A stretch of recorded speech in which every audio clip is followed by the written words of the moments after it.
The following message was given at Grace Community Church in Minden, Nevada. Very grateful for our musicians who have led us with unexcelled enthusiasm. And we're very thankful to be able to sing together. That's one of the very special things about being at a conference like this. Brian has asked me to introduce our speaker, Matt Leighton, and that's because I had the privilege of being one of Matt's pastors for his time in seminary when he was in Escondido. He was part of our church, part of our intern program. He and Nuria, his wife, actually lived in our church building and had to probably clean toilets and mow grass as their rent, which I was going to say, he's a humble man already. He, for Grace Bible Church, is a success story in missions by the grace of God, in that after completing his MDiv, we were the sending church, and he has been in Barcelona, Spain since 2002. And the Lord has blessed his ministry there, both in the local church in Vilassar de Mar, but the focus of his ministry has been as a professor of New Testament, Dean of Students at the Evangelical Seminary in Barcelona. I won't try to pronounce it because Matt does lots of languages. I barely get one. He also is working as an adjunct professor of New Testament at Tennant Seminary in Colorado. Matt has been gifted by God. In addition to his MDiv from Westminster, California, he got a PhD from Salamanca, which for some of us kind of blows your mind, getting a PhD in another language. And Salamanca would be kind of the Oxford or Cambridge of Spain. It's no easy thing. He's written scholarly articles. He edited the Spanish version of the Tyndale Greek New Testament. He loves his family. He loves the church. Matt is a guy who could have been very successful at anything. And the Lord chose him to be successful in his kingdom, training people for ministry. He is scholarly, and he is gifted. And I'm so thankful that he can be here. If we're talking about missions, here's somebody who's been doing it and is a great credit to those who've been supporting him and to the glory of God. So wherever Matt is, please come.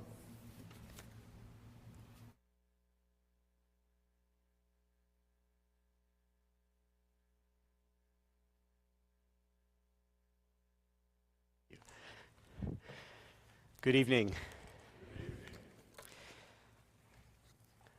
Jim says his introduction of me was shorter than Steve's introduction of him last night. I'm not sure that that's the case.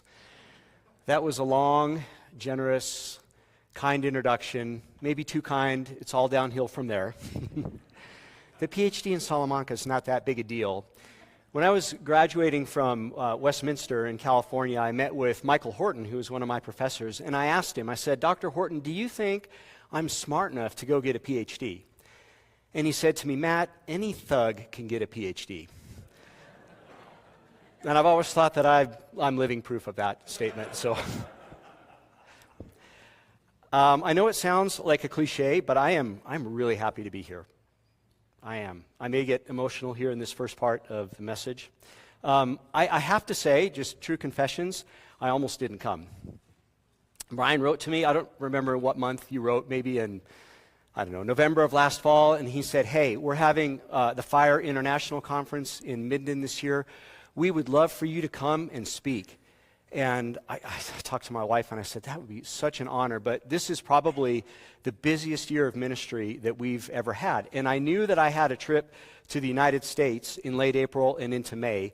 It would be a 3-week turnaround. So I wrote Brian back with all my excuses, and I said, no, I can't come, maybe some other time, but Brian's persuasive.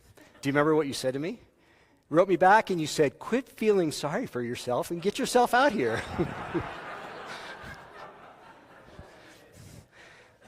There's a reason why you're my favorite pastor in Minden.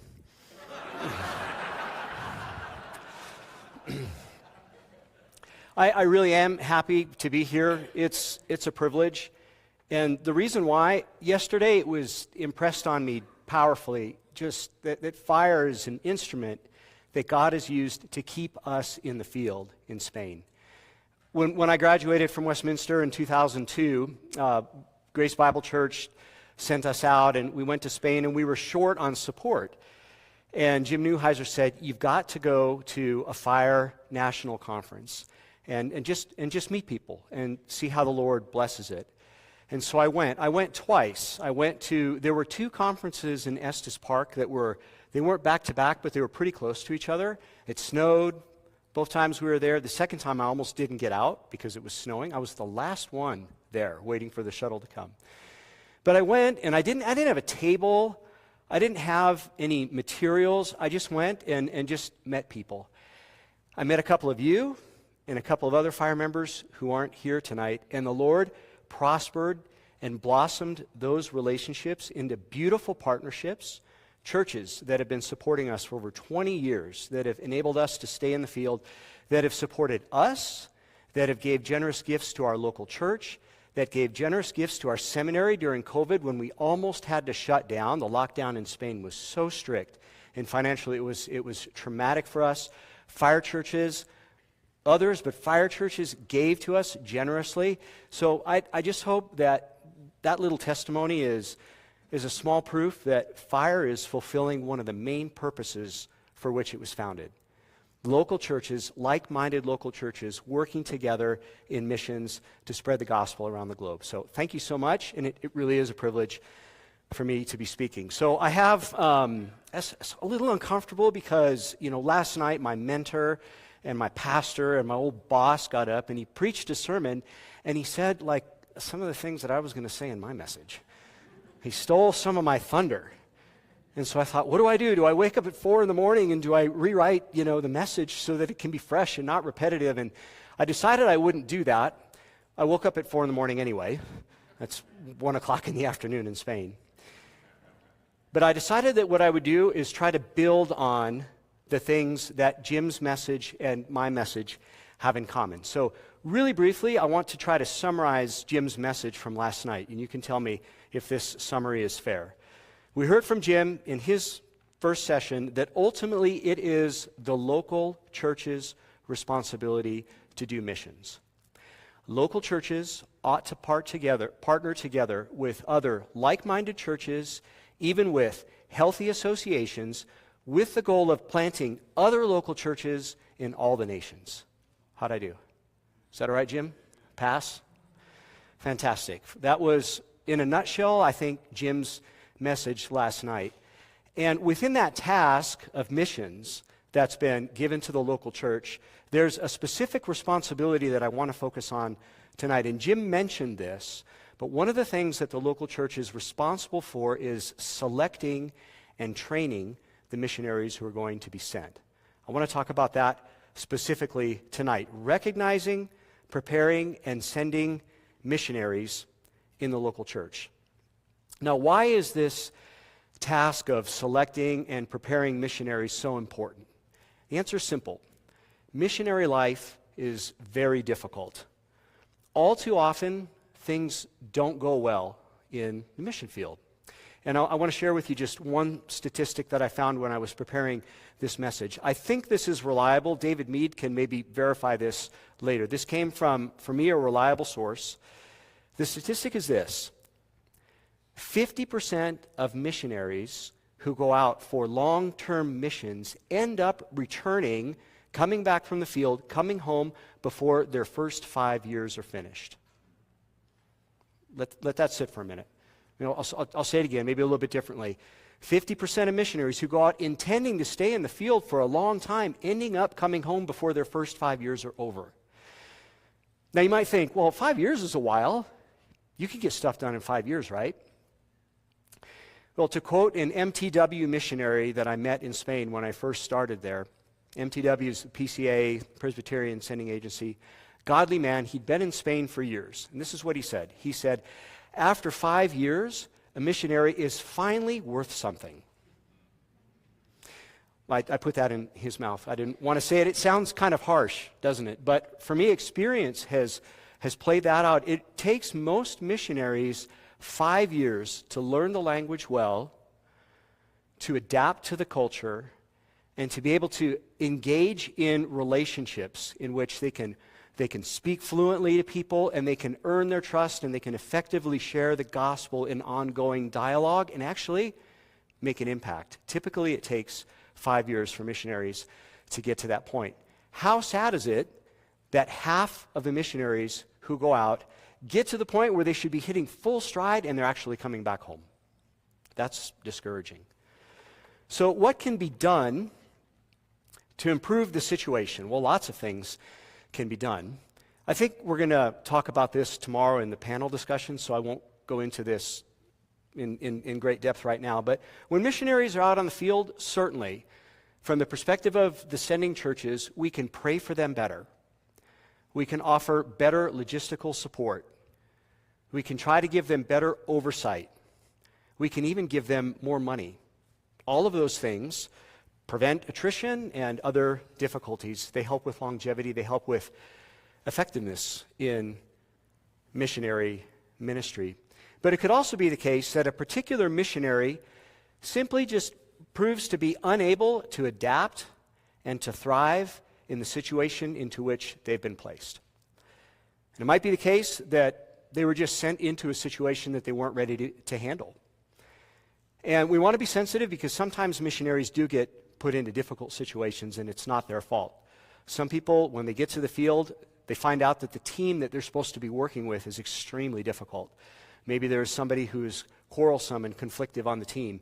And actually, that's one of the main reasons cited by missionaries who come back early. One of the main reasons why they come back early is because they have difficulties with other team members. I'll talk more about that a little bit later.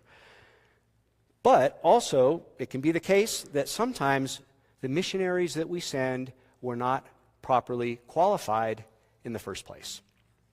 So this is what I want to talk about. I have to say I was very encouraged. Well, I have to say two things. I missed the second session of church reports and missionary reports because I was very tired. So I went back and tried to take a siesta, and I couldn't do it. That's why I wasn't here. But in the first set of reports, I was very encouraged hearing how many of you in your local churches are interested in doing ministries, and some of you even have candidates for long-term missions in your churches. So who are you going to send as you think about people in your church? What kind of man, what kind of woman, what kind of couple, what sort of family should your church sponsor, train, and send into the field? Jim said last night something like, we shouldn't send people out only because of their willingness and their zeal. And I think he's exactly right. I'm going to say it a little bit differently. For someone to be a missionary, they need not only to be available, but also to be able. How's that? Was that note takeable? All right, nice. For someone to be a missionary, they need not only to be able, and I said it backwards. That's what I get for getting excited about my clever little phrase there. Yeah. They need not only to be available, but also to be able. In other words, desire for missions is not enough. A missionary also needs to be properly qualified. So I want to consider briefly tonight some biblical qualifications for a missionary, and I've got 3 headings, and I think the headings are actually in the title of the message. They're not that great. So I do teach in a seminary, but I don't teach homiletics. So it's not my responsibility. The headings, they all start with C, and that's kind of clever. But character, that's the first one. That's good. The second one, calling, that's not good. That doesn't describe what I want to talk about. Giftedness is better. It's more specific.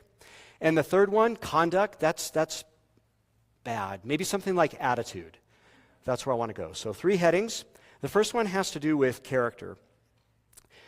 Bad missiology. If I say missiology, do you understand what I mean by that? The study of missions, how we think about missions. Bad missiology can sometimes be traced to bad ecclesiology. If a church is willing to call a man as pastor based on zeal and charisma, may also recommend or send missionaries to the field because of their excitement and maybe their ability to raise support. I don't think I'm exaggerating when I say that. I'll give you a quick personal example.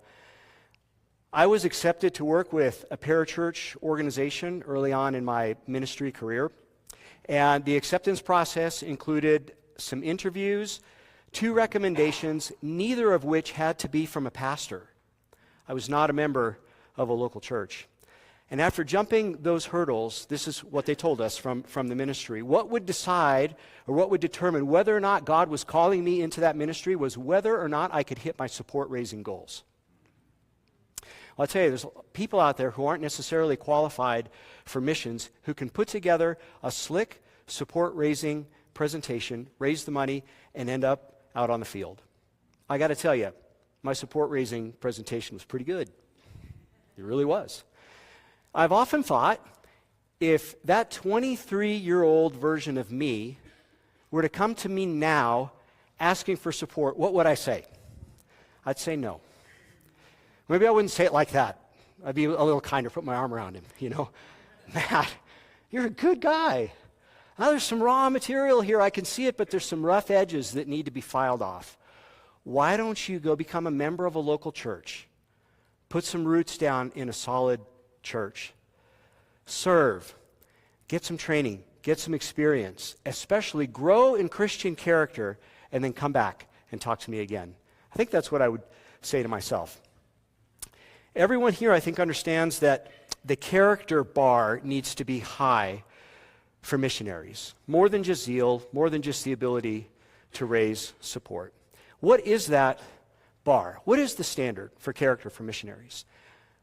I think that in this room we could probably answer that question very simply, just asking, how do you govern in your church?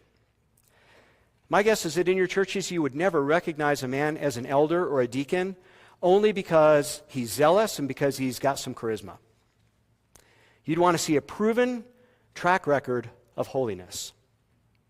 My guess is you wouldn't hire a man or a woman as staff or entrust anybody any significant ministry responsibilities without seeing first that the gospel has taken deep root in that person's heart and is transforming them. Why apply a different standard to missionary candidates?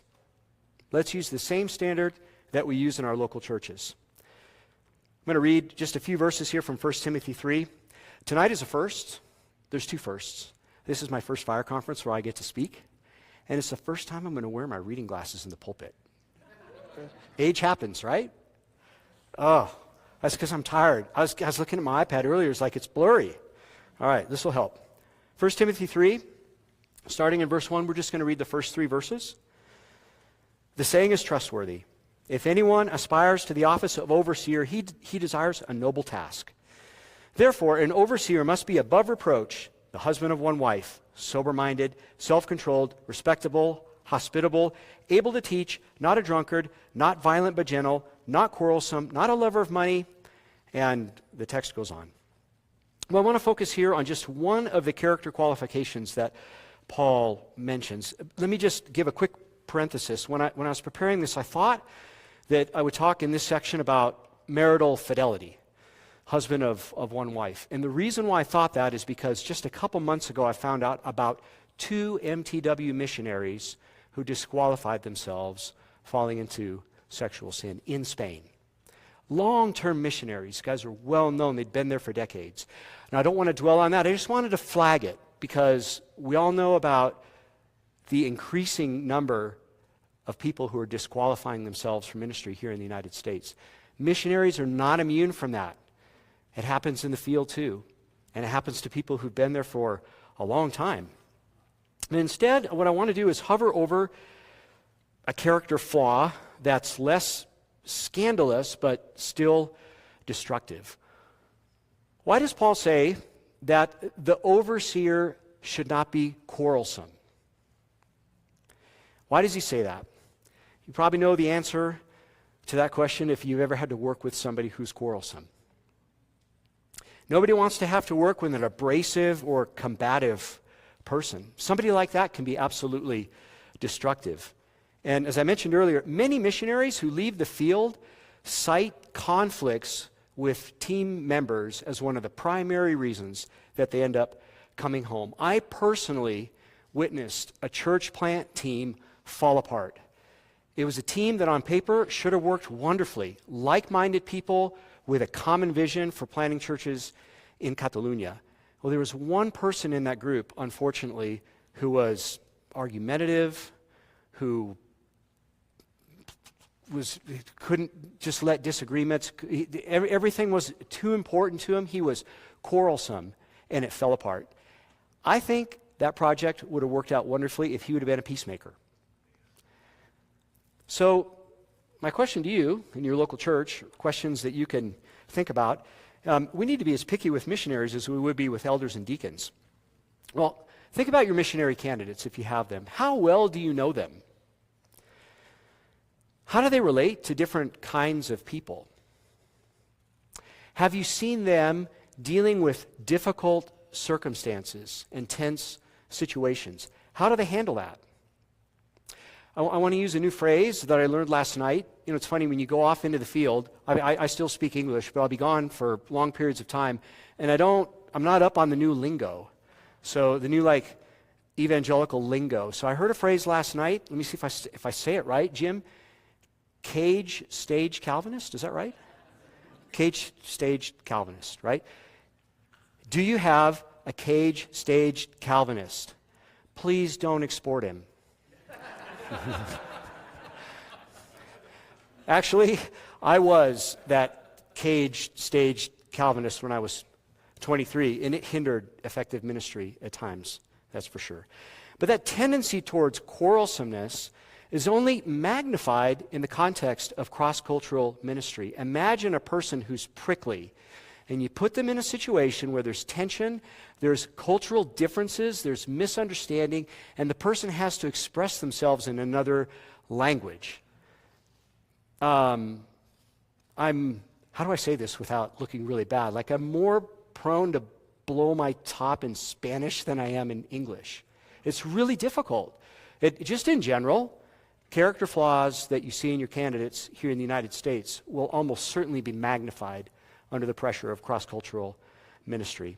So, now there's room to grow. So I don't want all of this to be negative, and this is really important. I don't want to say this under every point. There's room to grow. Just because somebody is rough around the edges now doesn't mean that with time and intentional pastoral care that the Lord can't work and transform that particular area of that person's life and make them into a qualified missionary candidate. That's for sure. But in the meantime, don't overlook the character flaws in your candidates any more than you would overlook the flaws in people that you're considering for leadership in your church. So that's the first point. Second point, gifting, calling or gifting. Sometimes missionaries remain in the field for a long time, but their ministries don't prove to be especially effective. And it's not necessarily because they lack personal holiness or they lack ambition or sincerity. Sometimes people make it out to the field just without the proper gifting.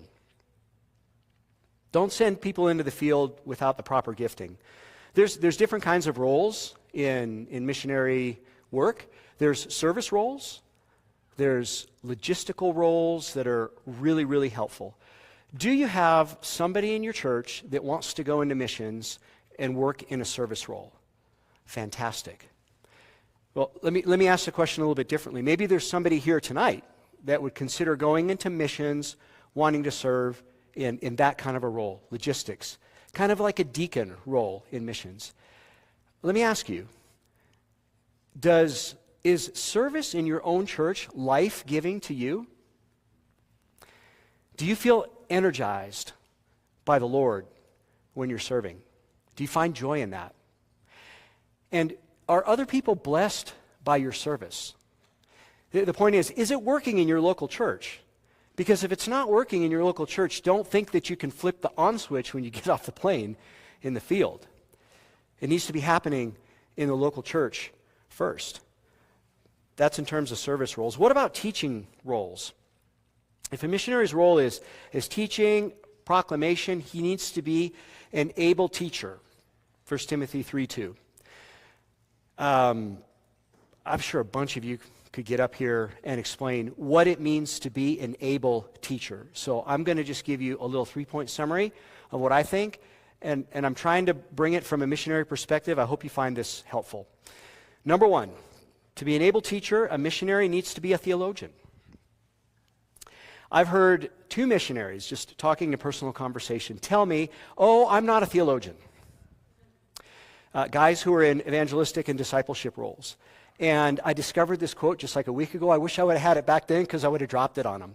J.I. Packer said, anybody who says, I'm not a theologian, what they really mean is, I'm a bad theologian. Put that in the mouth of the British gentleman. Missionaries need to be good theologians. So they don't all need to be the main preacher of the work that they're a part of, but they should all be able to identify the key spiritual questions that arise again and again in their context. And they need to be able to thoughtfully and faithfully, biblically, come up with answers to those questions. Okay? So, again, bad ecclesiology leads to bad missiology. If a church or organization doesn't think that being a good theologian is important in their ministry stateside, they won't value it in the field either. But I got to say, it's really unhelpful when someone goes out in the name of Christ and cannot give a reason for the hope that is within them. Very unhelpful. So, able teacher as a missionary, need to be a theologian. Number 2, needs to be biblically grounded. Paul says to Timothy, this is 2 Timothy 2:2, this is a text I'm sure that you all know well. What he had heard from Paul, Timothy was supposed to entrust to faithful men who would be able to teach others as well. Now, some people take this as just a general call to discipleship. We're just, as disciples, we're passing the baton on from one Christian to the next, investing in each other's lives. Actually, I don't think that's what Paul is talking about here. I think that he's talking about training up other pastors and teachers. And the reason why is because Timothy's not supposed to pass on just anything, but what he heard Paul say in the presence of many witnesses. What about these witnesses? Who are these? What's the purpose of the witnesses? Well, the witnesses are probably there to control the transmission of sound doctrine.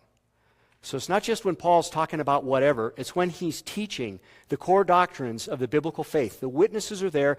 Those are the things that Timothy is supposed to entrust to faithful men who will be able to teach others later. Missionaries will replicate their theology in the field. And students tend to accentuate the errors of their teachers, don't they? So your missionary's theology needs to be sound. I heard a really good example that was given by Paul Washer, and I wanted to go back and find it so that I could get it right, and I couldn't, so I may kind of mangle it, but I think I can get the point across. So he was talking about this point about training up our missionaries to be sound theologians, and he said, I don't know if he met or he knew this story about a swordsmith, a samurai swordsmith. Can you imagine? So somebody who makes samurai swords, that's his trade.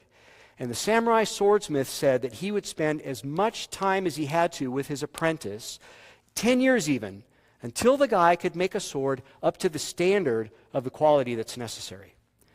You say, 10 years, that's a really long time to work with your apprentice. Why 10 years? Why so much effort? The swordsmith said, if I let my apprentice go when he's making a sword that's almost there but not quite, someday he's going to have an apprentice. And what's he going to do? Maybe it's the same thing. Almost there but not quite. And then another apprentice. And the standard goes down and down and down. And before you know it, we're making butter knives. I think that example fits really well with 2 Timothy 2:2. Your missionary candidates in your church now, they're your apprentices. Don't send them out until they're theologically sound. Make them into swordsmiths. Work with them patiently so that they will work patiently with their disciples to do for their disciples what you did for them.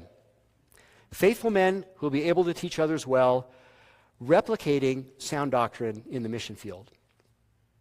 So there was 3 points. What was the first one? I've already forgotten it. Oh no, I'm not quite. We're still in the able to teach part. So there's 3 subpoints in the able to teach part. So he's got to be a theologian. He's got to be biblically sound, and thank you. Thank you for taking notes and being able to answer my question. I appreciate that. Needs to be point 3, able to deliver. Can your candidate communicate and apply biblical truths helpfully to people around them. Some people may know their theology and yet be ineffective explaining it to others. Maybe you know somebody who even has a seminary degree, who struggles to be effective in preaching and teaching contexts. They're just not good communicators. Well, imagine how that difficulty is accentuated when you add a second language. If you're having a hard time explaining yourself in English, it's going to be much more difficult in French or Spanish or Mandarin. And it happens. I've seen a case or two where people who aren't particularly effective, even maybe in their native context, have found their way into the field, and that ineffectiveness leads to frustration among the people who are listening and frustration for them too, because they know they're not doing a good job. Don't send the practice squad. This is original example. I'm not using Paul Washer examples. This is me. So NFL teams have what's called a practice squad, right? And it's for guys who aren't quite good enough to make the team. They're good. And some of those guys will go on to make the team and maybe even be stars in the NFL. But while they're on the practice squad, you will not see them in uniform on Sunday. They're not ready. You may have a young man in your church who shows promise, but where is he right now? Are you happy to sit under, on a regular basis, his teaching ministry in adult Sunday school class? Would you be happy to listen to a series of sermons on Sunday morning from this young man? Is he a good communicator? If he can't consistently express himself in English, he's going to have a really hard time when he's out in the field. Now, if he's not good now, that doesn't mean that he won't be good in the future. So there was 2 points in this message where I thought I might get emotional. Right at the very beginning, and here's another one. I want to give you an example. I'm going to tell you the guy's name because this story has a happy ending. His name is Ruben. Ruben, one of my students at Eep Stay. He was a really good student. I had him for 4 years. He got good grades. He did a good job on his assignments, but I don't know how to say it. I don't want to be too hard on him, but I'll just say it. He couldn't explain his way out of a wet paper bag. He had a lot of words, he had a lot of sentences, and he was stringing them together, and we're all wondering where he was going. I mean, to the point where I wondered, does he have a future in vocational pastoral ministry? Well, so that was, anyway, like 12 years ago. 2 years ago, I saw him again. I'd seen him on and off, but I saw him again, and he was preaching in his mother's funeral. So imagine, that is not an easy sermon to preach, your mother's funeral. His mother had become a member of our church. That's why I was there. Ruben came in, and he preached the best funeral sermon I've ever heard in my life. It was amazing. I couldn't believe it. I mean, I was bawling. I was bawling because it was a funeral and because I was so proud. I couldn't believe it, how the Lord had worked in his life and developed this gift. He was just laying it down. It was so clear. It was so good, so persuasive. It was powerful. So I just want to say that your guy might not have it now, but God doesn't always give the gift like that. Sometimes it takes time, and sometimes it's our responsibility as leaders, pastors, teachers to help them develop that gift, to fan it into flame. Okay, so that was big point number 2, gifting. Point number 3, attitude or conduct. So apart from what we've already said, missionaries need to be equipped in a few specific ways that are related to crossing ethnic boundaries. And I want to talk about 3 ways of being, or 3 attitudes. We'll see if this makes sense. So first of all, a missionary can't be a lover of money. That comes from 1 Timothy 3. Question for your candidate: can he, she, they give up the American dream? They may need to live in conditions that are considerably different from what they're used to.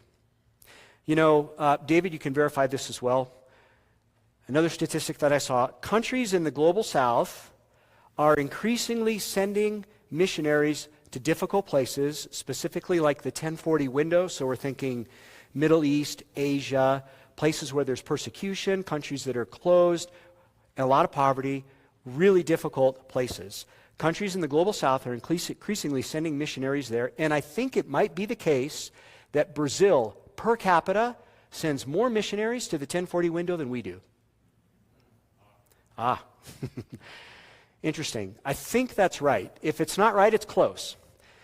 Why is that? There's a number of different reasons, but one of them is maybe that it's harder for wealthy, comfortable Americans to make the jump. You can say what you're thinking. You're like, yeah, Matt, you're in Spain. I say it. I've said it many times. We're suffering for Jesus on the Mediterranean. I'll be honest. But even in Western Europe, you have to give up the American dream. 1 Timothy, the overseer, and by extension, the missionary, must be free from the love of money, and that doesn't mean that missionaries should not be well supported. That's not what it means. But what it does mean is that they should not seek their security and their happiness in material possessions. Think of Paul's words in Philippians 4. Beautiful passage. I have learned in whatever situation I am to be content. I know how to be brought low, and I know how to abound. In any and every circumstance, I've learned the secret of facing plenty and hunger, abundance and need. I can do all things through Christ who strengthens me. So the question for your missionary candidate, can you be content in a different socioeconomic context through Christ who strengthens you? I have an example to illustrate this too. And this is even in Western Europe. We live in Barcelona, but Jim mentioned I did my doctoral work in Salamanca, which is a city on the other side of the country. And to finish my coursework, we moved there for a year. So we started in a new church. We integrated in a church there in that city, and it was a real blessing. Through that church, we met another American missionary family, and they were trying to live the American dream. They rented a really large house. Most Spaniards live in small flats. They rented a really big house, and when you walked inside, you thought you were in the southern part of the United States. Was that okay, that accent? That wasn't great. Maybe I won't do that anymore. They had shipped over in crates their couches, their furniture, their decorations, American flags, quilts hanging all over the place, and their Chrysler Pacifica or whatever. I mean, you don't get those in Spain. You can't even park it because the nose sticks out so far. I say it, I have personal appreciation for them, but they were trying to live the American dream. And the people in the church did not appreciate it. They told us, and this isn't to hang any medals on us, but they said, in 6 months, you've made more inroads here in this church than they have in 5 years. The rich American missionaries, it was a massive barrier. It cut into their effectiveness tremendously. Have to integrate. Have to be able to come to that socioeconomic level of the context that we're in. So missionary needs to be able to give up the American dream. Missionary needs to be adaptable, and I thought about going into some exegesis here, 1 Corinthians 9, 19 through 23, where Paul says that even though he was free, he made himself a slave to all. He could live like a Jew, like one under the law, like one free from the law, even like one weak in the conscience. We see Paul there where he becomes all things to all men. But interestingly, he yields as much as he possibly can culturally, but not doctrinally, not ethically. He never let on that he thought he was being justified by his obedience to the Mosaic law. Never.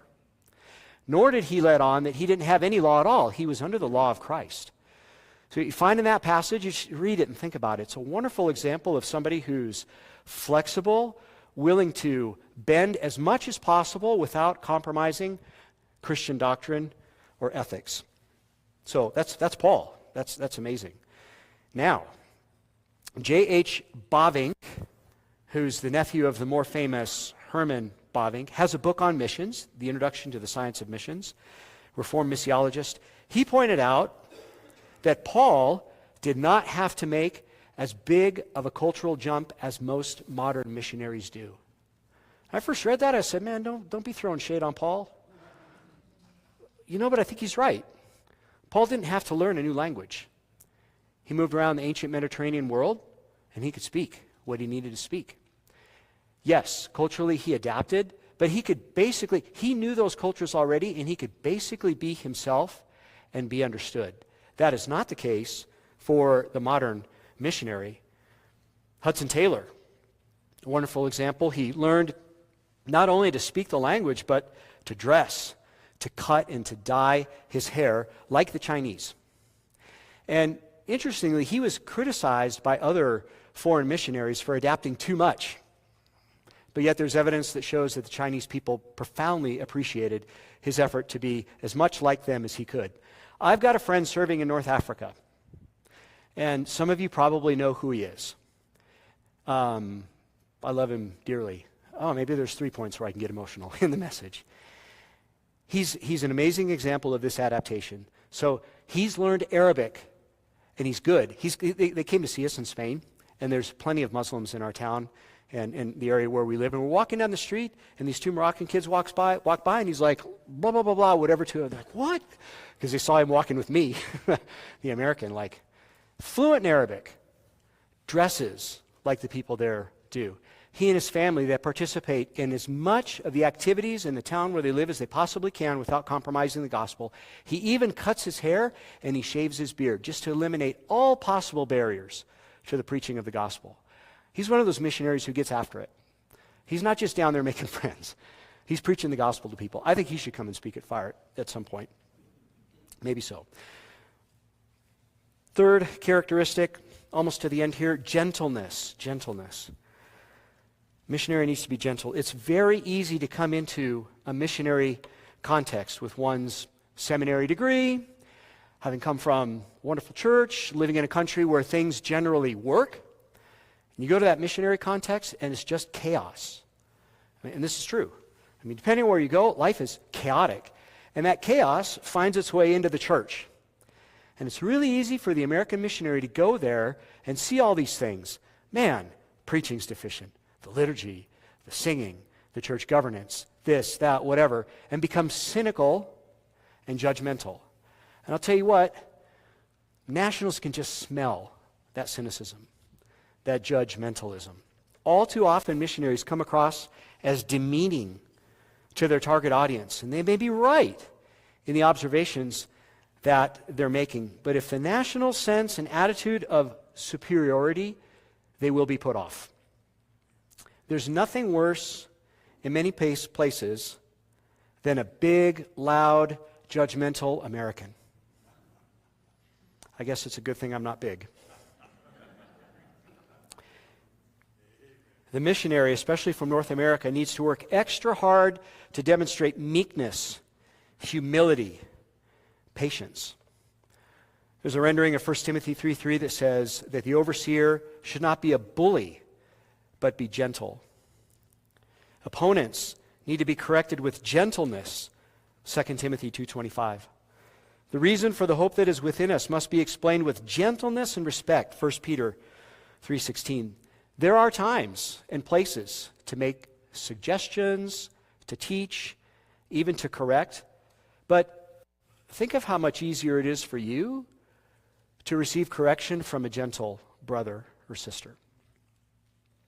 If you're not meek, you can't be winsome. And in the mission field, if you're not meek, you're not a good ambassador for Jesus. He's gentle and lowly in heart. The missionary needs to be that way too. So, conclusion, responsible sending. Availability is not the only criteria for missionary work. Ability is necessary too. We should pray that the Lord would raise up many more from our churches who are holy, who are gifted, who are willing to give up the American dream, and who will courageously and humbly go to the nations and preach the gospel. We should also pray for wisdom, that we'd be discerning about our own missionary candidates' giftedness and readiness. But the good news is that the local church is the best place to figure that out. So I want to share with you one final example. This comes from Andy Johnson's book on missions from the 9 Marks series. It's a good little book. And this is the example that he gives. Imagine that you have 2 families in your church that both want to go to the mission field. Both live in the same neighborhood. They both roughly have similar groups of friends, similar circles of friends. One family starts to reach out into their community. They're hospitable. They've constantly got people going through their house. They're sacrificial with their time and energy, and people are growing under their ministry. Maybe even people are coming to the Lord. That's a great sign. But the other couple, even though they have the best intentions, for whatever reason, they find it difficult to build long-term relationships with people. find it difficult to maintain ongoing dialogue around the gospel, and they just don't seem to have much influence on the people around them. Both love God, both are doing the best they can, but Andy Johnson says, the one family leaves a trail of conspicuous fruitfulness in others' lives, which is the mark of a good prospective missionary. I think that's very well said. I mean, the task is urgent to be sending missionaries, but urgency and wisdom are not incompatible. Can we trust God's sovereignty enough to properly assess and patiently prepare our people? Jesus told us to plead with the Lord of the harvest not for warm bodies, but for laborers. These are the people we should send out. Let's pray that the Lord would raise up more qualified missionaries with the right character, gifting, and conduct to bless the nations. Amen? Let's pray. Father, we're grateful for the privilege that we have as members of local churches to be participating in the missionary endeavor. Pray that you'd give us wisdom as we think how to do this. Pray especially for those of us who are leaders that we would be discerning in selecting, identifying candidates in our congregations, and then preparing them and training them to be sent out. We'd ask that you'd raise up many more laborers, not just warm bodies, to go out into the harvest and preach the gospel faithfully for you. We ask this in Jesus' name. Amen. We hope that you were edified by this message. For additional sermons as well as information on giving to the ministry of Grace Community Church, please visit us online at gracenevada.com. That's gracenevada.com.